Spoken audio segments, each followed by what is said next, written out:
Oman দেশটি Saudi আরব, সংযুক্ত আরব আমিরাত এবং ইয়েমেনের সাথে স্থল সীমান্ত ভাগ করে নিয়েছে। এটি ইরান এবং পাকিস্তানের সাথে সামুদ্রিক সীমান্ত ভাগ করে নিয়েছে। আরব বিশ্বের অন্যতম প্রাচীন স্বাধীন রাষ্ট্র ওমান। 1970 সাল পর্যন্ত মাস্কাট এবং পরে এটি ওমান হিসেবে সারা পৃথিবীব্যাপী পরিচিতি লাভ করে।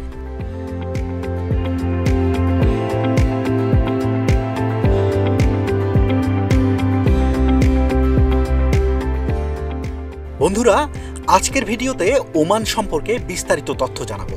তার আগে আপনি যদি আমাদের ইউটিউব চ্যানেলে নতুন হয়ে থাকেন, চ্যানেলটি সাবস্ক্রাইব করে আমাদের পাশে থাকার জন্য অনুরোধ করছি।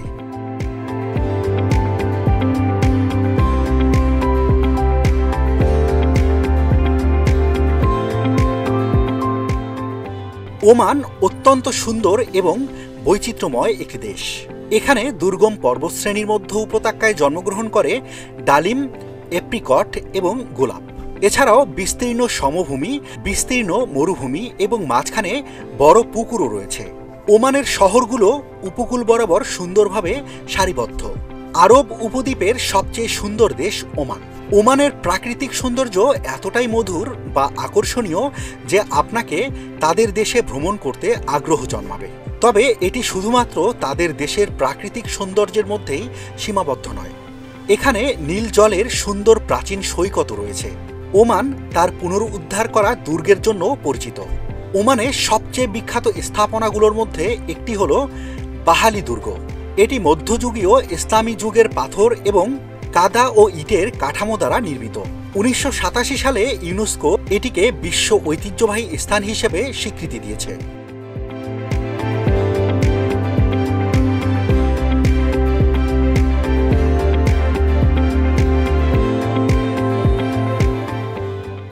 হাউস অফ আল বুসাইদের প্রতিষ্ঠাতা এবং 15 প্রজন্মের বংশধর বিশ্বের দীর্ঘতম শাসনকর্তা সুলতান কাসুব বিন সাইদ 79 বছর বয়সে মৃত্যুবরণ করেন। তিনি মৃত্যুর আগ পর্যন্ত মধ্যপ্রাচ্য এবং আরব বিশ্বে দীর্ঘদিন দায়িত্ব পালনকারী নেতা ছিলেন। ওমান দেশটি কাসুব বিন সাইদ আল সাইদের মৃত্যুর পর হাইথাম বিন তারিক আল সাইদকে দেশের নতুন শাসক হিসেবে ঘোষণা করেছিল।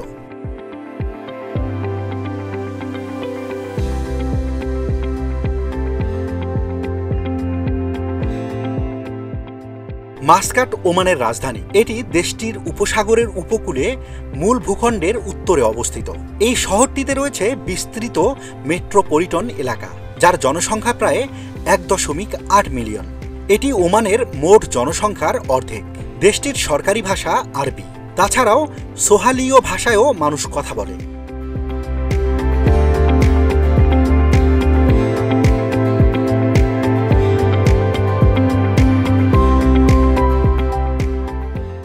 ওমানের জনসংখ্যার অধিকাংশই মুসলিম। এই দেশটির মোট জনসংখ্যার 13% হিন্দু ধর্ম অবলম্বী। প্রায় 3/4 মুসলিমদের পড়াশোনার জন্য রয়েছে বেশ কয়েকটি বিশ্ববিদ্যালয়। ওমানের অধিকাংশ মানুষ নিজেদের ইবাদি হিসাবে চেনেন। এদের মধ্যে জনপ্রিয় একটি বিশ্ববিদ্যালয়ও রয়েছে, যেটির নাম ইবাদ স্কুল অফ থট। মূলত ইবাদিরা প্রায় জনসংখ্যার 30%। ওমানের দুটি জনপ্রিয় শহরগুলো হল বাটিনা এবং মাস্কাট। এখানে সিয়া মুসলিমদেরও দেখতে পাওয়া যায়। এদেশে একটি আইন রয়েছে যেটিকে বলা হয় সিয়া আইন। এর অর্থ হল ইসলামী আইন কিংবা শরিয়া ভিত্তিক আইন। বর্তমানে এই আইনটি ওমানের অধিকাংশ এলাকাতেই অনুশীলন করা হয়। কখনো কখনো ফৌজদারি আইনের চেয়েও শরিয়া আইনকেই বেশি অগ্রাধিকার দেওয়া হয়।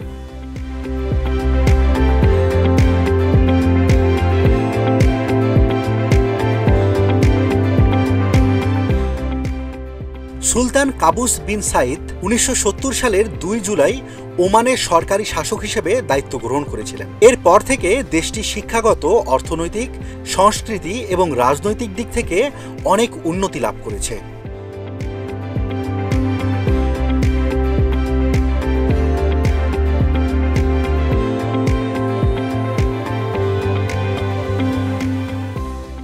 গ্লোবাল টেরোরিজম ইন্ডেক্স অনুযায়ী ওমান আরব বিশ্বের অন্যতম নিরাপদ এবং সন্ত্রাসমুক্ত একটি দেশ।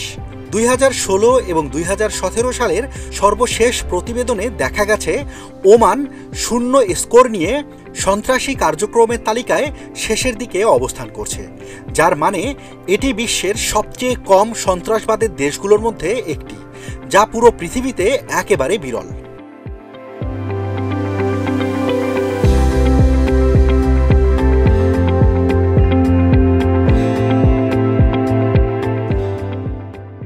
ওমানিদের একটি প্রধান এবং অন্যতম কাজ হলো জাহাজ নির্মাণ করা। তারা তাদের প্রধান আয়ের উৎস হিসেবে জাহাজ নির্মাণকেই মনে করে থাকেন। ওমানিরা কেবল জাহাজ নির্মাণ শিল্প নিয়েই কাজ করেনি, বরং তারা এটিকে নিখুঁত ও দক্ষ করে তুলেছে। তাদের জাহাজগুলো বিশ্বব্যাপী চলাচল করে।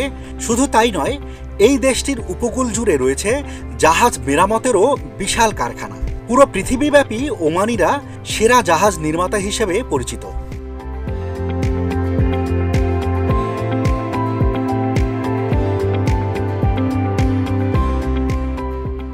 বন্ধুরা, ওমানে 4টি ইউনেস্কো ওয়ার্ল্ড হেরিটেজ সাইট রয়েছে।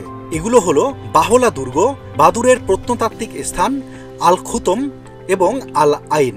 এই দেশটিতে কোনো কোকা-কোলা জাতীয় পণ্য নেই, কিন্তু কোমল পানীয় হিসেবে পেপসি কিংবা অন্য যে কোনো ধরনের পানীয় আপনি গ্রহণ করতে পারেন। মাউন্টেন ডিউ ওমানের সবচেয়ে জনপ্রিয় পানীয়।